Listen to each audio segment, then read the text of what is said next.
Dante's Boxing Nation, what's going on, guys?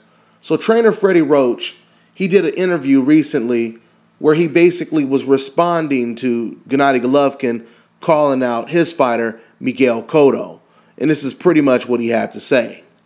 Quote, "I know Triple G has been calling out Cotto, but Cotto knows that Triple G brings nothing to the table because he has no pay-per-view audience. I think he's marketed very bad by his promoters. No one knows him in America, and he's only fought once on HBO, and I never seen him fight before the other night. He's a good fighter, a good puncher, and guys that are hittable I like. I think the avoid part is on his people's behalf. He chose those opponents. He chose to fight opponents at the right time. He's been well protected, but now he's at a level where he can fight anybody in the world. I mean, you've got Peter Quillin out there for Golovkin and Danny Jacobs. There's some top 10 guys out there, but he hasn't fought any of them yet.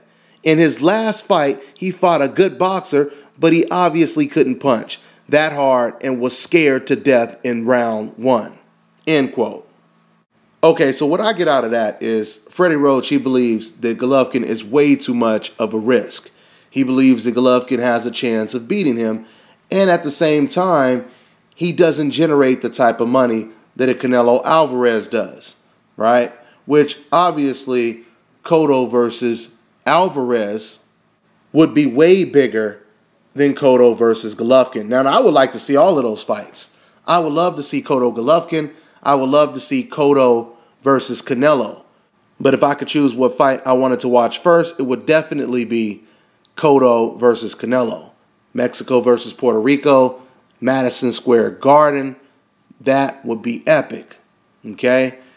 Now, and even though it's going to look like a contradiction from Freddie Roach when he says that Golovkin is a protected fighter, because many people see Miguel Cotto as a protected fighter as well, but I will agree with Freddie Roach when he says you have fighters like Danny Jacobs, Peter Quillin, real top-notch middleweights. These should be the fights that Golovkin should be pushing for. If he's not going to move up to 168 and fight the best up there, then he should be trying to fight the big names at the middleweight division. Okay? Keep winning, and then eventually you can get that big fight. The fact that Hopkins is an exclusive Showtime fighter and he's fighting Sergey Kovalev on HBO, that right there proves to you that any fight can be made today now. All right? We already know Oscar De La Hoya already is willing to work with Bob Arum. They're trying to make Cotto versus Canelo in May. So they're working together. So there's no more excuses when it comes to, you know, Golovkin. He can't fight a guy who's on Showtime and so on and so forth. That excuse is dead in the water now. Okay?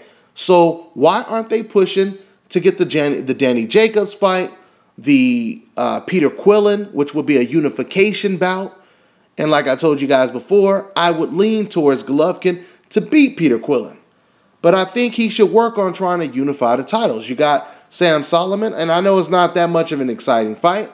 It won't do big numbers, but at least he's beating champions in his division, and he's unifying the division, right? Or the belts at least.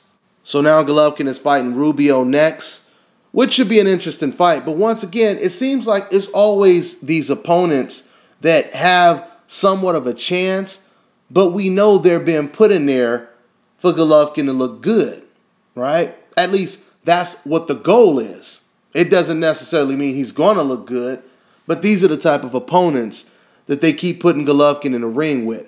I mean, with that type of tough man style that Golovkin has, you would think he wouldn't be avoiding any fighter. He would be willing to fight anybody and everybody at any time. I mean, that would be the natural inclination. But that's not the case. So hopefully we'll get to see Golovkin step up and fight some young, hungry, undefeated champion or contender that is on the same level as Golovkin.